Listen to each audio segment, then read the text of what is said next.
बंगाल में एक बहुत भीषण अकाल पड़ा हुआ था। तो जब अकाल पड़ा था और अकाल पड़ने के बाद भी बंगाल की जनता से जो भू राजस्व था, अंग्रेज़ों ने बहुत ही निर्मम तरीके से वसूल किया था।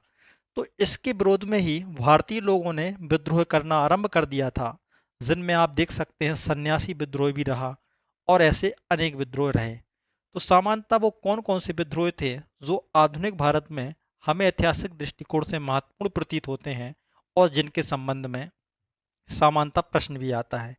इसलिए जो आज का टॉपिक है वो प्रारंभिक परीक्षा के साथ साथ मेंस के परीक्षा से भी महत्वपूर्ण हो जाता है, क्योंकि सामान्यतः क्वेश्चन ये बनते हैं कि वो कौन से कारण थे जिन्होंने जनजातीय विद्रोहों को प्रेरित किया और वो ब्रिटेन की सत्ता के समक्ष खड़े हो गए और उन्होंने इतना बड़ा संघर्ष किया कि कई बार तो ऐसा हुआ कि ब्रिटेन को या ईस्ट इंडिया कंपनी को उनके सामने झुकना पड़ा और उनके संदर्भ में या उनके अनुकूल बहुत सारे नियम कानून बनाने पड़े थे। जैसे 1855-56 ईस्वी के आसपास में जो संथाल विद्रोह हुआ था, उस संथाल विद्रोह को दबाने के बाद ब्रिटेन की कंपनी ने या ब्रिटेन सरकार ने संताल परगना नियम भी और संताल परगना या काश्तकारी अधिनियम भी पारित किया था। इसलिए आज के टॉपिक में हम लोग डिस्कस करेंगे दो भागों को कि भारत में वो कौन कौन से जनजातीय विद्रोह थे जो किसी भी एग्जाम की दृष्टि से अति महत्वपूर्ण हो सकते हैं, और भारत में वो कौन कौन से किसान विद्रोह थे जिन्होंने भारत में ब्रिटेन की सत्ता का पुरजोर विरोध किया और भारत के राष्ट्रवाद में भी अपनी एक प्रबल भूमिका को अदा किया। तो आज हम पढ़ेंगे भारत में भारत में प्रमुख विद्रोह। तो विद्रोह का मतलब क्या होता है? विद्रोह का मतलब होता है कि कोई भी स्थापित सत्ता हो और उस सत्ता के विरोध में कई लोग खड़े हो जाएं और उस सत्ता का द्वारा जो नियम कानून बनाए जा रहे हैं उसको चेंजमेंट लेने के लिए या उसमें परिवर्तन लाने के लिए जो लोग विरोध करते हैं उसको सरकार विद्रोह का नाम दे देती है। तो अगर हम देखें विपिन चंद्रा जी के अनुसार बिपिन चंद्रा ने विद्रोह को कितने दृष्टि से बांटा है? तो उन्होंने विद्रोह को 3 भागों में बांटा है। पहला विद्रोह बांटा है उन लोगों ने जन विद्रोह जन विद्रोह और दूसरा विद्रोह उन्होंने कहा है कृषक विद्रोह, और तीसरा जो है वो जनजातीय विद्रोह है।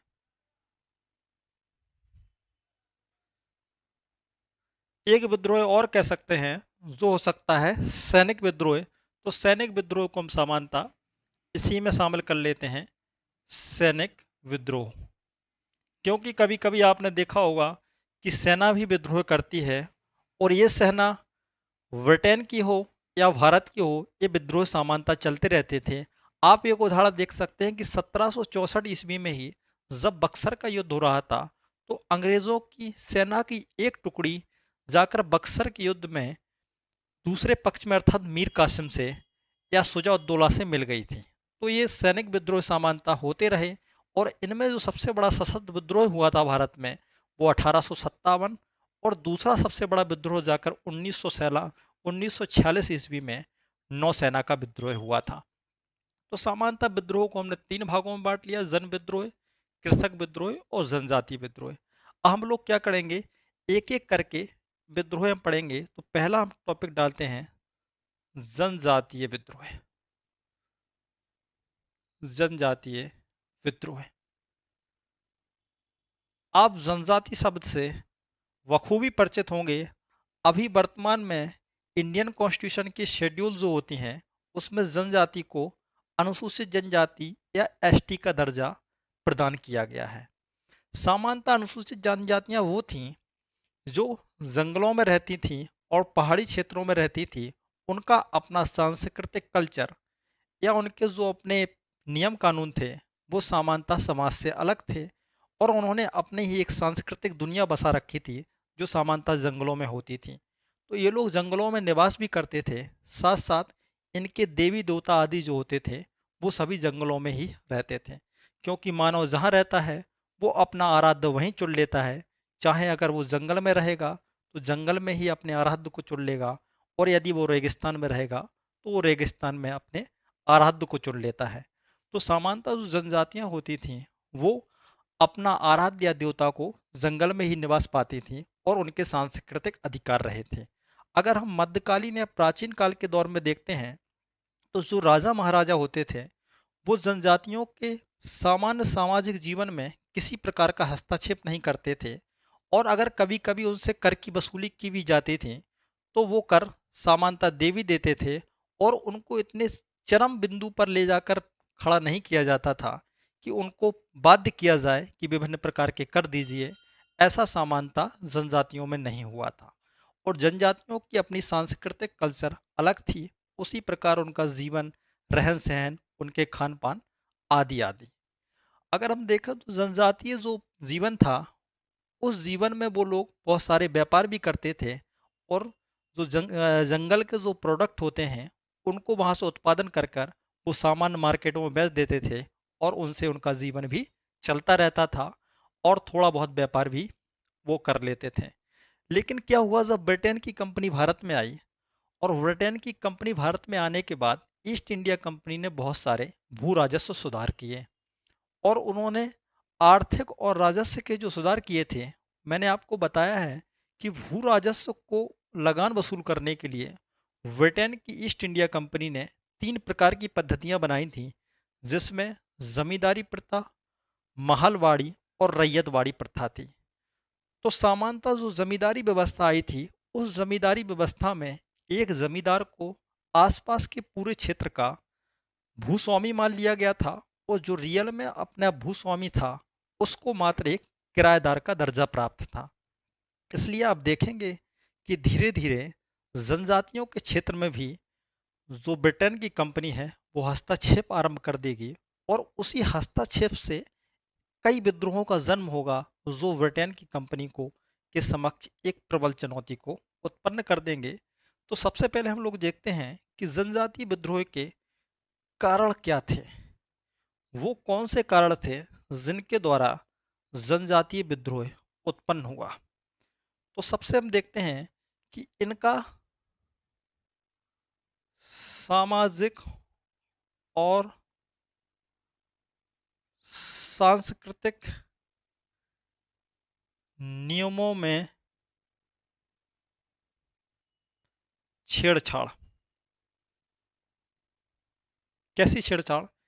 कि इनका अपना सामाजिक नियम थे, खान पीन था, रहन सहन था, और ये अपना जीवन जो था वो जंगलों में बिताते थे। तो उसमें क्या करेगी ब्रिटेन की कंपनी ने उसमें हस्तक्षेप कर दिया, और जंगलों के जंगलों के नियम कानून में नियम कानून में विभिन्न परिवर्तन विभिन्न परिवर्तन।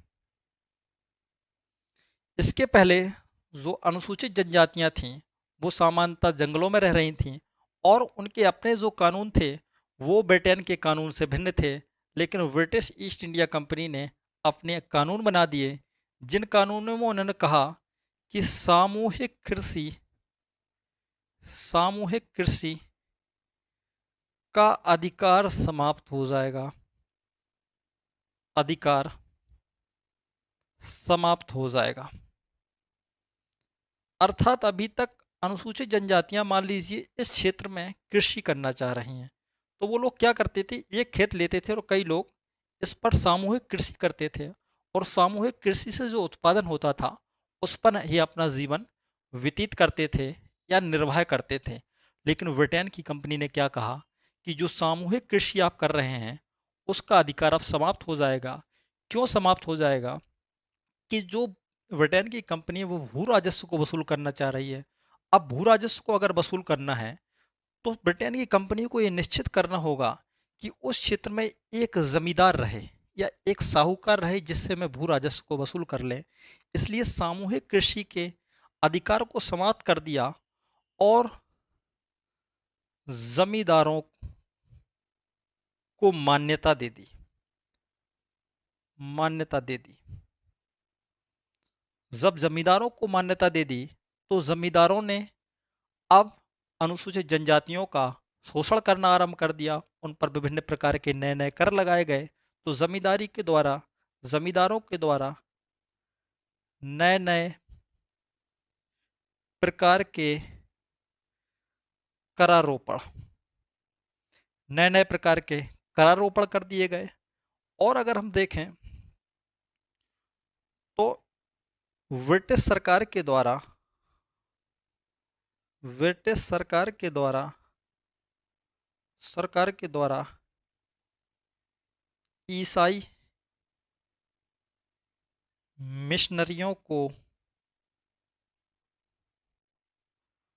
धर्म परिवर्तन के लिए धर्म परिवर्तन के लिए अनुसूचित क्षेत्रों में अनुसूचित क्षेत्रों में जाने की एवं धर्म प्रचार करने की स्वतंत्रता। आप समझिए, अनुसूचित जनजातियों के अपने सांस्कृतिक उद्देश्य हैं और उन्हीं पर वो अपना जीवन निर्वाह करते हैं। उनके अपने ईश्वर अलग हैं, उनके आराध्य अपने अलग हैं। लेकिन जब ईसाई मिशनरी भारत में आने लगे, क्योंकि 1813 के एक्ट में ईसाई मिशनरियों को भारत में जाने का अनुमति हो गई थी, इसलिए जब ईसाई मिशनरी अनुसूचित जनजातियों के क्षेत्र में पहुंचे तो वहां पर व्यापक धर्म परिवर्तन ईसाई मिशनरियों ने कराया। क्यों कराया? क्योंकि अभी तक अनुसूचित जनजातियां जो अपना जीवन यापन कर रही थीं, वो हिंदू या मुस्लिम धर्मों से उतना तादात्म्य स्थापित नहीं कर पाई थीं कि वो अपने आप को हिंदू अथवा मुसलमान के रूप में व्याख्यात कर पाती। लेकिन उनकी अपनी पद्धति अलग थी, उनके ईश्वर अपने अलग थे और सभी लोगों का अपना अपना दावा था। कुछ लोग कहते थे कि ये मुसलमान पद्धति को अपनाते हैं और कुछ लोग कहते थे हिंदू पद्धति को अपनाते हैं। लेकिन सामान्यतः अनुसूचित जनजातियों की एक अपनी विशेष कल्चर थी। लेकिन जब ईसाई मिशनरी वहाँ पहुँचे तो ईसाई मिशनरियों ने उनके धर्म को परिवर्तन कराना शुरू कर दिया। और परिवर्तन किस बेस पर करा रहे हैं? क्योंकि अनुसूचित जनजाति के जो लोग हैं वो गरीब हैं, वंचित हैं और बेरोजगार हैं और उनके पास आधुनिक आधुनिक शिक्षा एवं चिकित्सा की उत्तम व्यवस्था नहीं है। क्योंकि अनुसूचित जनजातियों के पास आधुनिक शिक्षा और चिकित्सा की व्यवस्था नहीं है, उनके पास अपने पुराने मॉडल हैं जिन पर सामान्यतः कई बच्चों की मृत्यु भी हो जाती है और बुजुर्ग आदियों की मृत्यु हो जाती है। लेकिन ईसाई मिशनरियों ने वहाँ जाकर आधुनिक अच्छे अच्छे स्कूल खोले और स्कूल खोलने के साथ साथ बड़े बड़े चिकित्सालय खोले। और आधुनिक शिक्षा क्यों महत्वपूर्ण होती जा रही थी कि अगर आपको नौकरी चाहिए तो आपको अंग्रेज़ी पढ़ना होगा और अंग्रेज़ी पढ़ाने के लिए ईसाई मिशनरियों ने स्कूल खोल रखे हैं। अगर आपको स्कूल जाना है तो स्कूल जाने के लिए प्राथमिक जो पहली शर्त है वो है कि आपको ईसाई धर्म को स्वीकार करना होगा। इसलिए एक तरफ ईसाई धर्म का प्रचार करने से बहुत सारी अनुसूचित जनजातियों ने अपना धर्मांतरण भी कर लिया था। तो जहाँ एक तरफ शिक्षा का प्रसार हो रहा था तो चिकित्सा का भी प्रचार हो रहा था। लेकिन हुआ क्या कि अनुसूचित जनजातियों को धीरे धीरे रियलाइज होने लगा कि ब्रिटेन की जो सरकार है या ईस्ट इंडिया कंपनी जो मिशनरियों को भेज रही है, ये उसके निहित स्वार्थ है, ना कि वो कोई जन कल्याण चाहते हैं। इसलिए एक विरोध का कारण ये भी उत्पन्न हुआ। उसके बाद आप देखेंगे आधुनिक आप देख चुके हैं नए नए नए नए बिचौलिया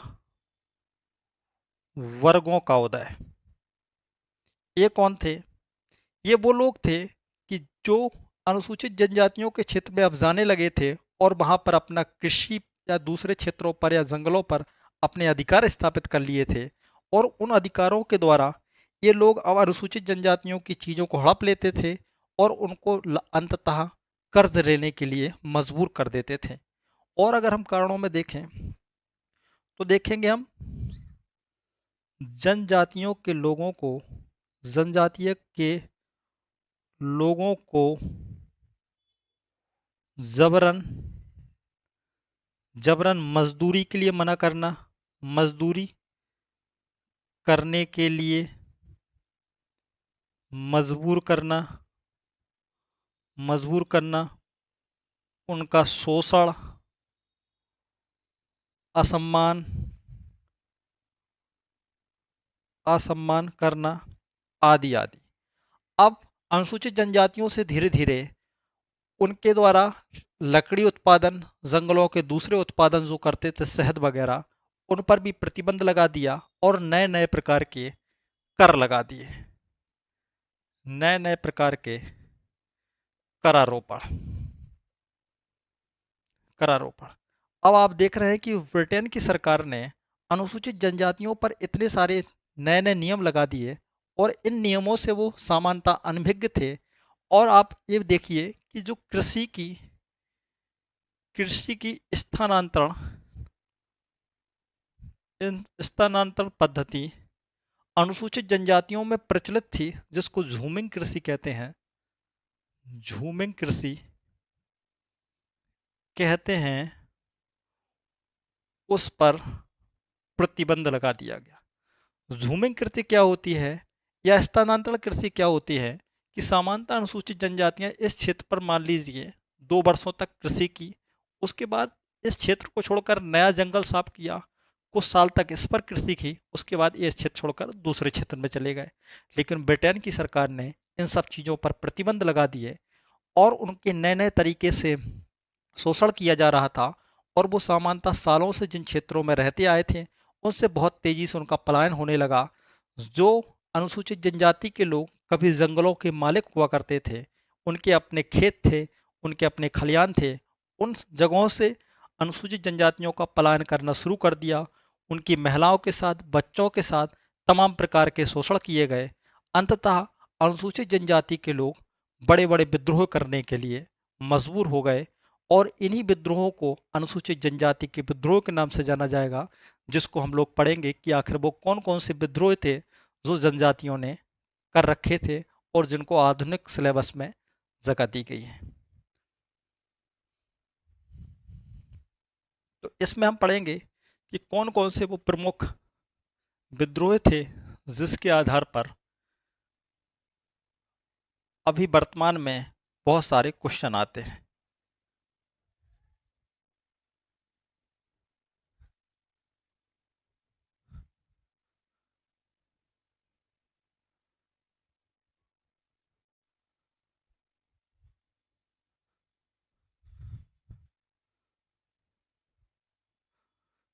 जनजातियों के प्रमुख विद्रोह, तो प्रमुख विद्रोह में हम देखेंगे प्रमुख विद्रोह,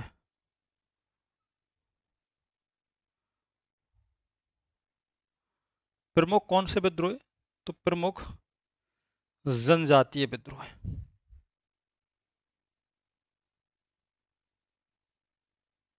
प्रमुख जनजातीय विद्रोह।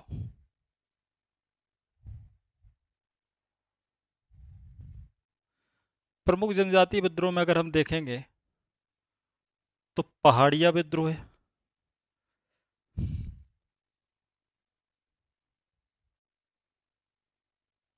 पहाड़िया विद्रोह,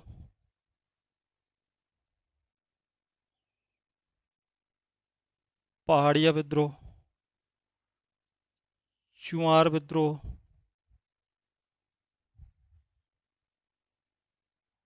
चुआर विद्रोह, उसके बाद अहोम विद्रोह, अहोम विद्रोह, उसके बाद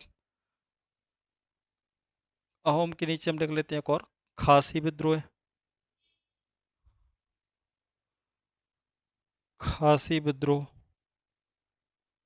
उसके बाद एक और लिख लेते हैं कोल विद्रोह, कोल विद्रोह।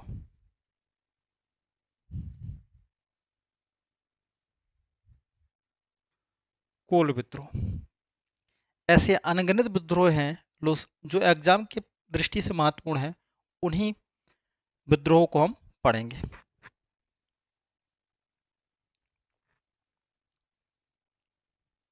सबसे पहले हम पढ़ेंगे चुआर विद्रोह। चुआर विद्रोह कब हुआ? कब हुआ? तो समय है लगभग 1770 का दशक। और कहाँ हुआ? कहाँ हुआ? तो ये हुआ राजमहल की पहाड़ियाँ। पहाड़ियाँ जो कहाँ है? झारखंड में। झारखंड में। तो प्रश्न आता है कि पहाड़िया विद्रोह कहाँ पर हुआ? तो पहाड़िया विद्रोह जो हो रहा है वो कहाँ हो रहा है? राजमहल की पहाड़ियों में, झारखंड में। और ये कब हो रहा है? तो सन 1770 के दशक में, अर्थात 1772-73 के आसपास में। अब इसका दशक क्यों लिखा जाता है? क्योंकि इन विद्रोहों को आप एक निश्चित फिक्स डेट नहीं कर सकते हैं कि ये 1771 में हुआ या 1772 में हुआ, क्योंकि विद्रोह का एक उग्र रूप होता है, लेकिन ये विद्रोह सामान्यतः छोटे छोटे स्थिति में चलते रहते हैं। इसलिए इन विद्रोहों को हम एक दशक के रूप में ही व्याख्यात कर देते हैं। लेकिन हम लोग क्या करेंगे कि इस विद्रोह को हम इस नेता को नहीं सुनेंगे, क्योंकि नेता को चुनने के लिए इसमें कई फेज में हुआ। इसलिए कई फेज में होने के कारण इसमें बहुत सारे लोगों के नाम हैं। इसलिए इस पर पार्टिकुलर ये क्वेश्चन नहीं आता है कि इसके प्रमुख नेता कौन से थे। लेकिन राजमहल की पहाड़ियों में जो विद्रोह हो रहा है उसके समानता वही कारण है जो इसके पहले मैंने बताए हैं, कि जनजातियों के उनके सामाजिक पद्धति में जो नियम कानून थे उसमें डिस्टर्ब कर दिया गया था, और नए नए उन पर भू राजस्व कर लगा दिए गए थे, और आर्थिक और सामाजिक राजनीतिक पूरा जो स्थानांतरण था, पूरा परिवर्तन ब्रिटेन के द्वारा कर दिया गया था। इसलिए अंततः ये लोग मजबूर हो गए। और ये कब हुआ? तो ये हुआ 1766 ईस्वी से लेकर 1799 ईस्वी तक। और ये कहाँ हुआ? तो ये हुआ मिदनापुर। मिदनापुर बंगाल।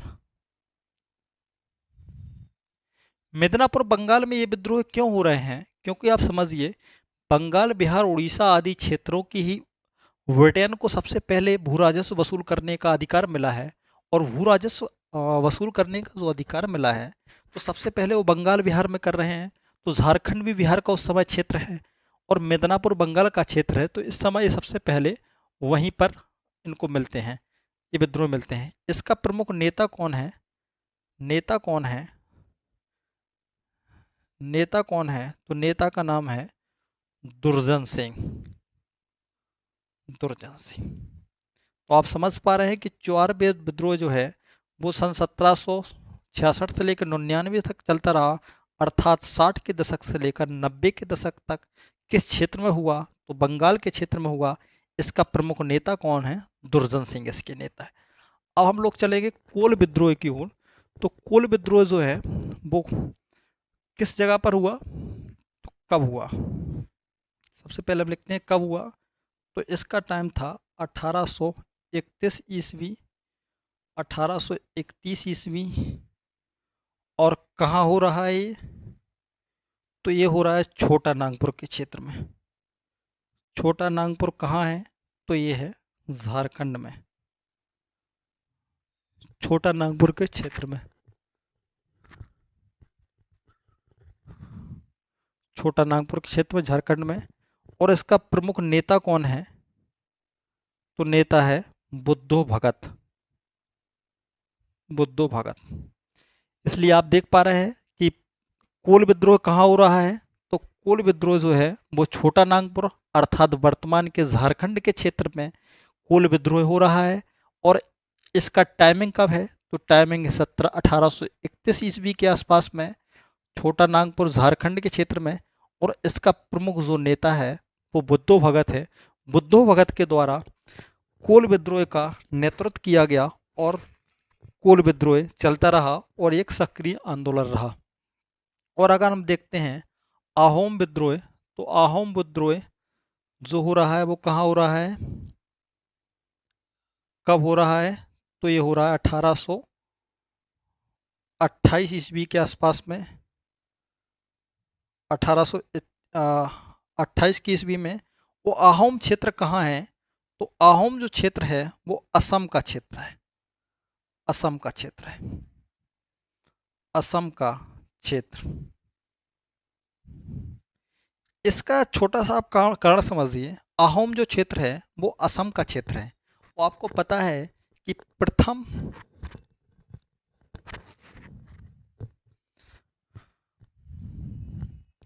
बर्मा युद्ध जो है वो 1824 से 26 ईस्वी के मध्यांतर में हुआ था। तो उस समय क्या हुआ था कि ब्रिटेन की सरकार ने ये वादा किया था कि हम कुछ समय के बाद ये क्षेत्र छोड़कर चले जाएंगे जिसमें असम को स्वतंत्रता प्राप्त हो। लेकिन धीरे धीरे अंग्रेजों ने क्या किया कि असम के क्षेत्र को भी अर्थात अहोम के क्षेत्र को भी हड़पने की कोशिश की। हड़पने की कोशिश की और इन लोगों ने क्या किया, असम के क्षेत्र को नहीं छोड़ा। कैसे नहीं छोड़ा? क्योंकि प्रथम बर्मा युद्ध में जो असम का क्षेत्र इन लोगों को मिला था उस क्षेत्र से इन लोगों ने वादा किया था अंग्रेजों ने कि कुछ समय के बाद हम यहाँ से छोड़ के चले जाएंगे, लेकिन इससे इनकार कर दिया और असम के अहोम क्षेत्र को भी इन लोगों ने कब्जा करने की कोशिश की। इसके जो प्रमुख नेता जो हैं वो हैं गोमधर कुंवर। गोमधर कुंवर। गोमधर कुंवर। और खासी विद्रोह क्या है? खासी विद्रोह जो है वो भी खासी विद्रोह भी कहाँ के क्षेत्र में हुआ है? असम के क्षेत्र में। असम के क्षेत्र में कब हुआ है? तो ये हुआ 1831 ईस्वी के साथ समझक। और इसके नेता जो हैं वो हैं तीरथ सिंह। तीरथ सिंह। इसके अंतर्गत हमने 4-5 डायमेंशन देखे और 4-5 डायमेंशन में मैंने बताया आपको कि कोल विद्रोह कब हुआ, पहाड़िया विद्रोह कब हुआ, चुआर विद्रोह कब हुआ, अहोम विद्रोह क्या हुआ कब हुआ, इनके प्रमुख नेता कौन से थे, इनके क्या कारण थे और किन स्पेस पर ये प्रमुख जनजातीय विद्रोह खड़े हुए थे और इनका क्या क्षेत्र था और इनके क्या नेता थे। सामान्यतः जो प्रश्न आता है, जो क्वेश्चन आता है वो 3 से 4 डायमेंशन में ही पूछा जा सकता है। एक तो उसकी तिथि पूछी जा सकती है, या उसका क्षेत्र पूछा जा सकता है, या उसके कारण पूछे जा सकते हैं। तो कारण जो है सामान्यतः अनुसूचित जनजाति के क्षेत्र के कारण कॉमन है, बराबर ही हैं। जैसे संताल विद्रोह के और कुछ विद्रोह ऐसे हैं जिनके बारे में पार्टिकुलर मैं आपको दो बहुत डिस्कस में पढ़ाऊंगा जिससे समानता क्वेश्चन आते हैं। और इनके प्रमुख नेता के बारे में पूछा जा सकता है कि इनके नेता कौन थे। क्वेश्चन कैसे आता है, मान लीजिए एक यहाँ एक यहाँ यहाँ कोई नेता लिख देंगे, यहाँ सन लिख देंगे या क्षेत्र लिख देंगे, आदि आदि डायमेंशन में ही क्वेश्चन पूछे जा सकते हैं। इसलिए इस टॉपिक में हम देख पा रहे हैं कि प्रमुख जनजातीय विद्रोह कौन से हैं।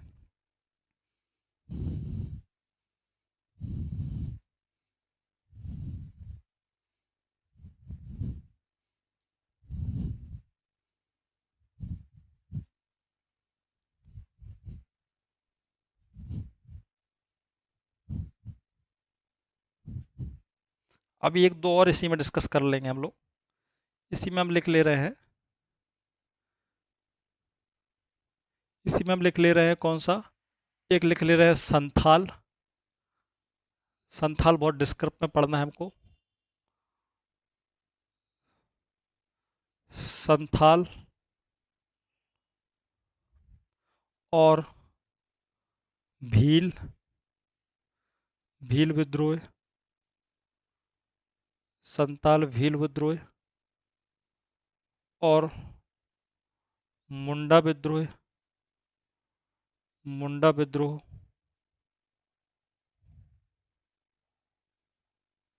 और एक लिख लेना है हमको नागा विद्रोह। नागा। नागा विद्रोह। नागा विद्रोह। ये कौन है? प्रमुख जनजातीय विद्रोह। सबसे पहले हम चलेंगे संथाल विद्रोह की ओर। तो संथाल विद्रोह कब हो रहा है? तो ये हो रहा है, कब हो रहा है? तो ये हो रहा है 55-56 के दौर में। कहाँ हो रहा है? तो इसका जो क्षेत्र है वो राजमहल से लेकर भागलपुर बिहार तक, भागलपुर बिहार तक। और इसके प्रमुख नेता कौन हैं? प्रमुख नेता हैं सिद्धू और कान्हू, दोनों भाई। अब देखिए संथाल विद्रोह का आधुनिक या जनजातीय विद्रोह में सबसे अधिक महत्व है, एक संथाल का और दूसरा मुंडा विद्रोह का। इसलिए समानता संथाल और मुंडा विद्रोह से अलग अलग प्रश्न भी पूछ लिए जाते हैं। तो संथाल विद्रोह जो है उसका कारण क्या है? उसका कारण क्या है? उसका कारण तो उसका कारण है सामूहिक कृषि पर सामूहिक कृषि पद्धति पर रोक, और उसको बोलते हैं, क्या बोलते हैं, दीकुओं दीकुओं दीकुओं का हस्तक्षेप। जब भी आप पढ़ेंगे जनजातीय विद्रोह तो एक शब्द आता है जिसमें बोलते हैं उसको दीकुओं। तो दीकू का जो मतलब होता है वो होता है जनजाति क्षेत्र से बाहर का व्यक्ति। अर्थात जैसे हमारे दृष्टि से फॉरेन होते हैं, विदेशी होते हैं, या हम लोग किसी स्टेट के रहने वाले होते हैं, तो हम कहते हैं मैं इस स्टेट का हूँ, ये व्यक्ति उस स्टेट का है या ये उस देश का है। इसलिए सामान्यतः अनुसूचित जनजातियों में जो जनजाति के बाहर के क्षेत्र होते थे, बाहर के क्षेत्र के लोग होते थे, उनको वो लोग दीकुओं के नाम से बुलाते थे। दीकू जनजातीय क्षेत्र का हस्तक्षेप और जमींदारों जमींदारों प्लस साहूकारों द्वारा शोषण, नए नए करों की मांग नए नए करों की मांग और मांग जबरन जबरन मजदूरी कराना, वन कानूनों में मतलब वन कानूनों को परिवर्तित कर देना और जबरन धर्मांतरण आदि मुद्दों पर संथाल विद्रोह खड़ा हुआ था। अंततः हुआ क्या? बहुत प्रकार का शोषण होता रहा, और शोषण के बाद अंतोगत्ता हुआ क्या कि सिद्धू और कानू दो भाई थे, और भाई होने के साथ साथ इन लोगों ने दावा किया कि मुझे दिव्य ज्ञान की प्राप्ति है, और दिव्य ज्ञान की प्राप्ति होने के साथ साथ अंग्रेज़ों की जो बंदूकें होंगी, तोपें होंगी, वो हमारे ऊपर काम नहीं करेंगी, और मुझे परम परमेश्वर ईश्वर ने इस बात की प्रेरणा दी है और मैसेज दिया है और मुझसे कहा है कि तुम ब्रिटेन के खिलाफ खड़े हो जाओ या ईस्ट इंडिया कंपनी के खिलाफ खड़े हो जाओ, अर्थात दीकुओं के खिलाफ खड़े हो जाओ और दीकुओं को अपने क्षेत्र से बाहर कर दो। इसमें मैं अर्थात ईश्वर आपकी सपोर्ट करेगा, क्योंकि इनका जो डायरेक्ट जो प्राथमिक उद्देश्य है वो अंग्रेज़ों के खिलाफ ना होकर दीकुओं के खिलाफ है, अर्थात बाहर के साहूकार वर्ग जमींदार वर्ग है। और सामान्यतः क्या किया गया था कि इनकी ज़मीनें जो थीं, इनकी ज़मीनें इनकी ज़मीनें सिखों और मुस्लिम ज़मींदारों को दे दी गई थी। इसलिए ये सालों से जिस क्षेत्र पर कृषि करते आए थे, अपना जीवन यापन करते आए थे, उन क्षेत्रों से इनको बाहर निकाल दिया गया था, और ये अंततः मजदूर बनने के लिए या जीवन में कई प्रकार की ठोकरें खाने के लिए परेशान हो चुके थे। इनकी बीवियों के साथ, बच्चों के साथ तरह तरह के बुरे व्यवहार किए जा रहे थे। अंततः सिद्धू और कानू के नेतृत्व में संथाल जनजाति के लोग विरोध में खड़े हो गए, और विरोध में खड़े हो जाने के बाद उन्होंने एक सशस्त्र विद्रोह कर दिया, और इतना सशस्त्र विद्रोह किया कि ब्रिटेन की सरकार ने या ईस्ट इंडिया कंपनी ने मार्शल लॉ लगाया और मार्शल लॉ लगाने के बाद इनका दमन कर दिया। और दमन जो किया गया था वो बहुत निर्मम तरीके से किया गया था। क्यों किया गया था आप समझिए कि जनजातियां जो हैं, भारत की जो जनजातियां हैं वो परंपरागत हथियारों का उपयोग कर रही हैं, जिसमें तलवार हो गए, हसिया हो गए, कुल्हाड़ी हो गई आदि हथियारों का यूज कर रही है। वहीं ब्रिटेन की जो सरकार है और जो आधुनिक ईस्ट इंडिया कंपनी है वो आधुनिक बंदूकों और तोपों का उपयोग कर रहे हैं।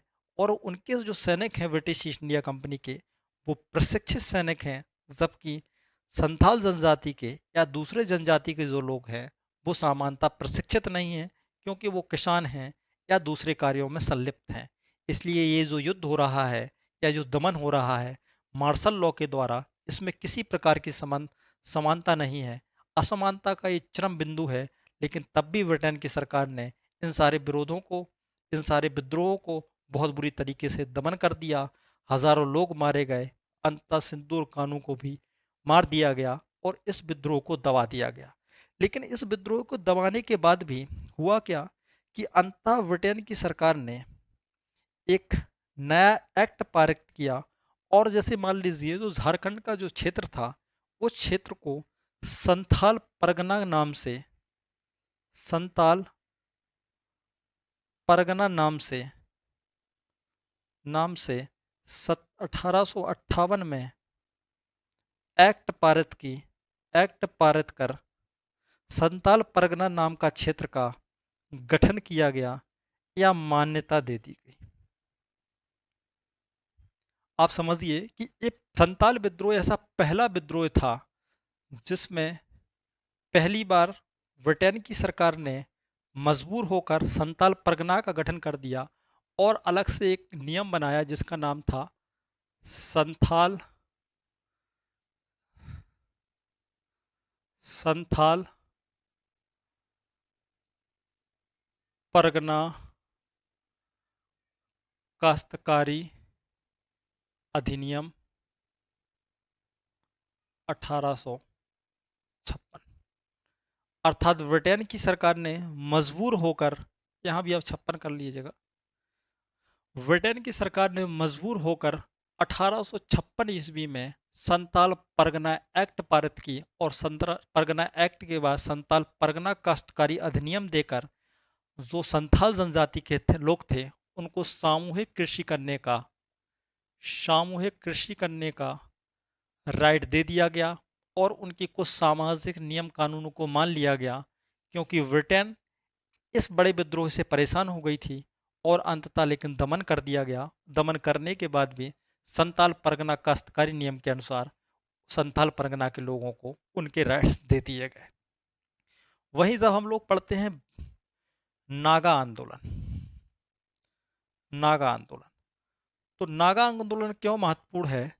क्योंकि आप देखिए, पहले नांगो आंदोलन क्षेत्र कहाँ है, तो इसका क्षेत्र है, कब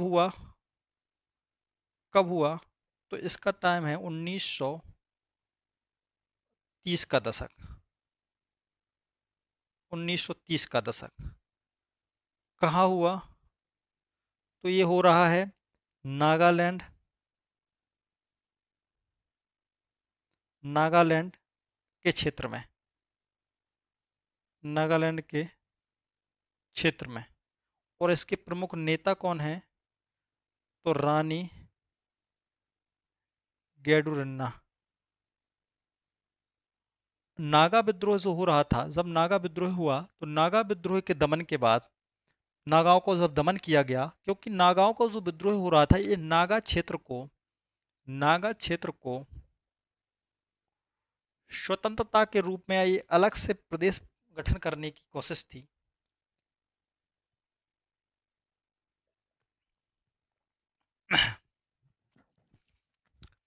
जो नागा आंदोलन हो रहा था, इस आंदोलन को एक नागा अलग से अपना एक क्षेत्र बनवाना चाहते थे, एक अलग से क्षेत्र का गठन करवाना चाहते थे, लेकिन ये कोशिश असफल हो गई।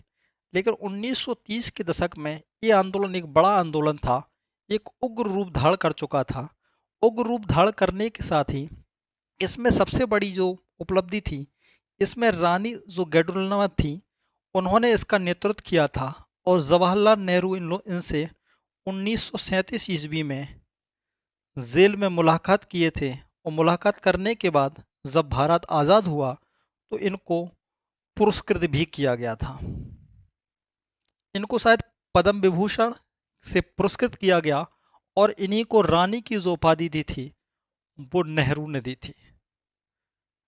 दी थी। इसलिए ये नागा विद्रोह अति महत्वपूर्ण है। अब हमारा एक जो बचा है वो बचा है भील विद्रोह।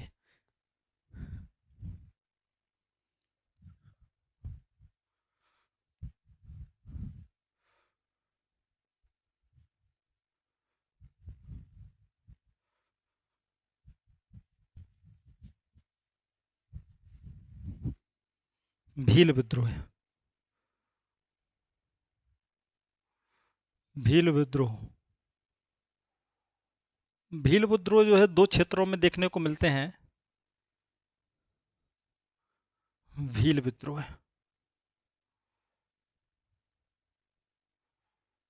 भील विद्रोह। भील विद्रोह दो क्षेत्रों में देखने को मिलते हैं। एक मिलता है महाराष्ट्र के क्षेत्रों में, महाराष्ट्र का क्षेत्र, और दूसरा मिलता है राजस्थान के क्षेत्र में। राजस्थान के क्षेत्र में। राजस्थान का क्षेत्र।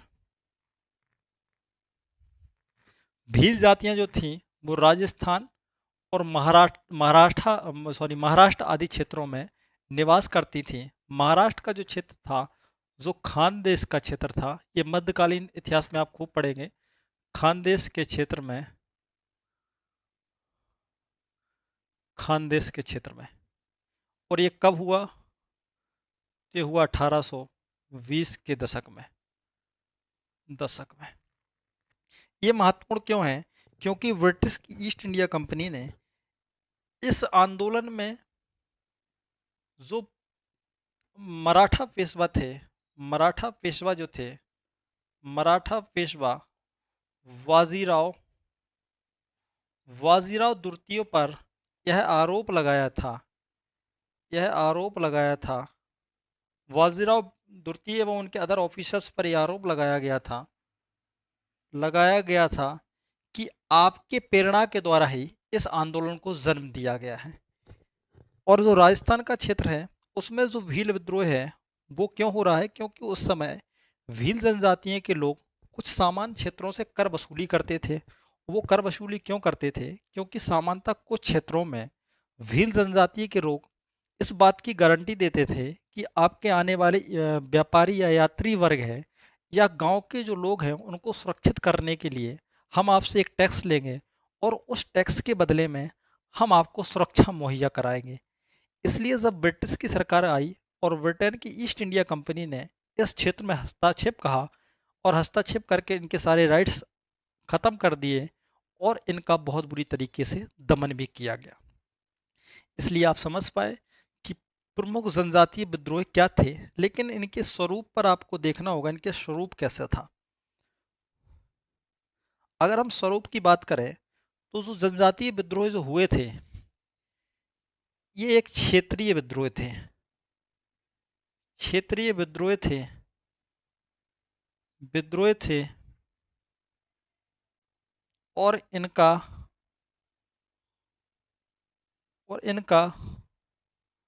जन समर्थन छोटा था। आप समझिए कि अनुसूचित जनजातियों की संख्या भी उतनी नहीं है और संख्या होने के बाद भी समानता ये जो विद्रोह रहे ये क्षेत्रीय विद्रोह हो पाए। क्यों हो पाए? कि मान लीजिए महाराष्ट्र के क्षेत्र में ये विद्रोह हुआ तो बिहार के क्षेत्र में किसी प्रकार की जनजाति को कोई आइडिया ही नहीं है कि दूसरे क्षेत्र में कोई विरोध चल रहा है, क्योंकि इनके पास आधुनिक संचार व्यवस्था के कोई साधन नहीं थे। और जनजातियां सामान्यतः जो पढ़ी लिखी थी वो पढ़ी लिखी किस टाइप की थी कि वो उनके जो सांस्कृतिक रीति रिवाज थे, उनकी जो अपनी सोशल वैल्यू थी या कल्चर वैल्यू थी, उन्हीं के अनुसार वो बहुत सारी जीवन पद्धतियों से पारंगत थे। लेकिन आधुनिक शिक्षा व्यवस्था से वो दूर थे और वो संचार हो या आधुनिक कोई भी चीज़ हो उससे वो दूर थे। इसलिए अनुसूचित जनजातियों को एक क्षेत्र में होने वाले विद्रोह दूसरे क्षेत्र की जानकारी होती ही नहीं थी। इसलिए आप देखेंगे कि इनका विद्रोह क्षेत्रीय रहा, अखिल भारतीय रूप कभी नहीं ले पाया। अखिल भारतीय अखिल भारतीय रूप लेने में रूप लेने में असफल रहा, असफल रहा। और इनके जो उद्देश्य थे वे भी वे भी क्षेत्रीय थे, परंपरागत का के साथ आधुनिक भी थे, आधुनिक भी थे। इनके उद्देश्य थे, मान लीजिए अहोम आंदोलन, अहोम विद्रोह हो रहा है, या संताल विद्रोह हो रहा है, या भील विद्रोह हो रहा है, तो ये जो विद्रोह हो रहे थे, इनके उद्देश्य अपने क्षेत्रीय स्तर पर नियत थे कि हमारे क्षेत्र में शांति हो जाए, हमारे जो नियम हैं वो मेरे अनुकूल हो जाएं, ना कि ब्रिटेन की ईस्ट इंडिया कंपनी के अनुकूल चलें। इसलिए इनके जो उद्देश्य रहे वो क्षेत्रीय रहे, ना कि अखिल भारतीय रहे। और इन विद्रोह में क्या हुआ कि कई विद्रोह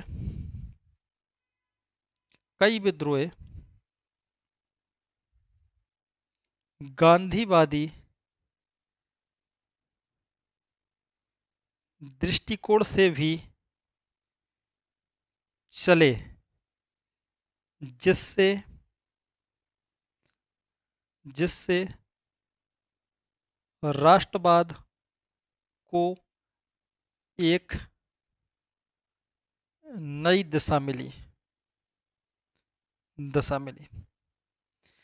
मतलब क्या हुआ कि जैसे मान लीजिए आप नागा विद्रोह पढ़ेंगे, तो नागा विद्रोह भी ऐसा विद्रोह हुआ था, ऐसे और भी विद्रोह हुए जिसमें गांधीवादी दृष्टिकोण को लोगों ने अपनाया। कई विद्रोह ऐसे होंगे। हाँ, एक आपको मैं विद्रोह पढ़ाना भूल गया, जिसका नाम था उल गुलाम विद्रोह, या जिसको बोलते हैं मुंडा विद्रोह। मुंडा विद्रोह मुंडा विद्रोह मुंडा विद्रोह मुंडा विद्रोह क्यों महत्वपूर्ण है? क्योंकि आधुनिक काल में मुंडा विद्रोह का नेतृत्व करने वाले बिरसा मुंडा को सरकार के द्वारा भगवान का दर्जा दे दिया गया है। इसलिए जो मुंडा विद्रोह है वो कब हुआ? वो कब हुआ? तो ये हुआ है 1899 ईस्वी के आसपास। आसपास